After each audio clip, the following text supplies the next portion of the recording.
As soon as you walk through those cage doors, it's just 3 people inside that's allowed in there. And it's going to be myself, the ref, and Justin Gaethje. And it's going to be one heck of a fight, man. I'm going to be real. But crowd or no crowd, I'm going to go in there and I'm going to get my W. We're very prepared for this fight. Tony, as a fight fan, I love this fight. But if I were a friend of yours, I'd say, what the hell are you doing? You got 1 million fights postponed, just bad luck against Khabib. You should have your title shot against the legit champion of the division. It keeps getting postponed, usually on his end, but even on your end, it's happened now. And you risk that against Gaethje? Like, this is going to be a fight of the year kind of fight. I know in the UFC, both guys have real chances both times. You have one loss in the UFC, Michael Johnson, who usually gives everyone hell. Gaethje's beaten him. What are you doing? Why risk the title shot against this guy right now? Well, because I call everybody else that asks for that risk, I call them casuals. Then I call everybody else the hardcore.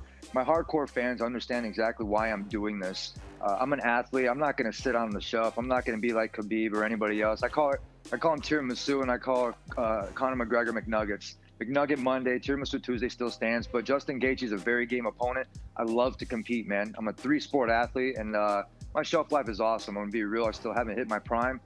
This is another dude that's in the way, man. And from the Ultimate Fighter, you had to beat everybody in order to win the tournament, and this is a round robin, man. I mean, I can't call him chicken, but Khabib ran away like with his tail between his legs, and same thing with Conor, man. There was only 2 men that were able to sign on the dotted line, and that was myself and Justin Gaethje, and it's America, guys. I mean, really, we're trying to represent, and we're trying to bring sports back, and it doesn't matter who you put in front of me. So you can call it crazy if you want, but that just calls you a casual.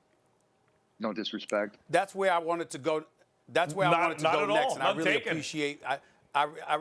I really appreciate Max asking that question to you, because I know obviously you're an athlete, you're a fighter, you're big time, and I think you're box office. But what I would like to ask you about is the level of obligation you feel somewhat, considering the fact that sports has just been suspended basically, and we're not getting any kind of sports activities going on. As a fighter, it's one thing to think about your opponent and to think about the opportunity that lies in front of you. But do you feel an elevated level of incentive in light of the fact that no sports is really going on at this particular moment in time? How does that factor into your willingness to step into the octagon this weekend? Well, it goes before that, because I made weight on April 18th. I kept to my word, and I wanted to do that. There wasn't anybody in the world that was going to make weight. They weren't going to do that. And I took that with a grain of salt, and I made sure that I was going to go in there and do what I was going to do naturally. And that's going to make weight. And I'm going to give people something to look forward to. Some people just kind of like say, why are you making weight? Why are you doing this? Why are you doing that? And keeping sports alive. I mean, if I didn't make weight, we don't know if even UFC 249 was going to exist anymore. You know, I had Dana saying, are you in, kid? And I was like, yo, man. I was like, you know, I'm your man. Teamwork makes the dream work. And you keep doing what you're going to do, and I'm going to keep doing what I'm going to do. And that's keeping my word. And May 9th, here we are. We got the Saturday only on pay-per-view, UFC 249. So we're ready, man. It doesn't matter where, who, and when. We're always going to be ready. I want to get back to your career itself, assuming, like, if and when you beat Gaethje in this fight, which is expected to be an excellent one. Very nicely said. Does Nurmagomedov have to be next? Like, how do you get him in the octagon? I'm going to be real. That dude doesn't exist to me anymore. I told him to sit it down and walk away. They should strip him of his title. The real title I have already had. Obviously, you can see my belt that's right here. I've earned that when I fought Kevin Lee. I mean, he kicked my belt, dude. I mean, seriously, I don't have anything against the dude, but I mean, the dude is a piece of crap. I'm not going to want to fight this guy if he doesn't want to fight. You can't force somebody to want to fight. I told him I was going to mop the mat with his hat, and you know what? He ran away. So the only person that's game is a dude that's over from, seriously, he's from America, and he's the one that's going to do it, man. And it really doesn't matter about Khabib or anybody else anymore. It's faith, family, friends, and it's XTA home team.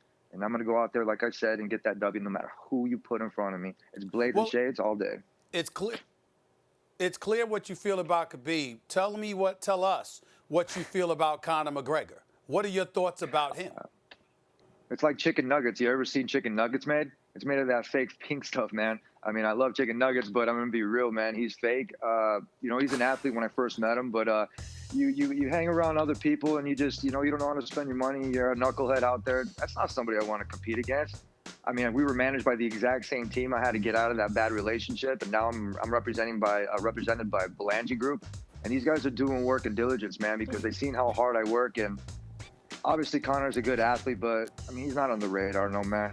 I mean, really, everybody in SportsCenter and ESPN, they want to keep posting these videos and they want to make sure that Conor stayed in the limelight. But I'm going to be real. The two athletes that are keeping this sport alive is myself and Justin Gaethje at UFC 249. So it sounds like you believe that you've already started your own lineage, that you don't need, usually someone in your position, in my years in boxing, talking to athletes, they really do want to beat the last guy to feel like they're the champion. But you're telling us there's nothing you can do about these guys, and you've already started your own lineage in your mind, or do you need to beat Gaethje to really be the champion? I'm going to be real. I stopped thinking about numbers a long time ago. I mean, really, in order to get that big, huge win streak, you have to lose and you have to be in the consolation rounds. I'm going to be real. And I worked my way back up from when I broke my arm. I broke my arm in round 2 in my fight versus Michael Johnson. And I go back in my corner, I take the ice and I put it on my arm. And it was just like football. And football stingers, that feels cold. I went back out there and I hit him with my jab in the arm that I broke. Nobody's tougher than I am. That's TUF. That's the Ultimate Fighter. I won the Ultimate Fighter with all knockouts. I dang near finished everybody with all finishes unless I wanted to go with deep waters. And performances of the night. Yeah, and if they made me mad and they pissed me off, they had to go all 5 rounds or 3 rounds. And it's the exact same thing, and they get cut up. I mean, I only bring those out on special occasions, and obviously the crowd likes it, man. UFC. Thanks for watching ESPN on YouTube. For live streaming sports and premium content, subscribe to ESPN+.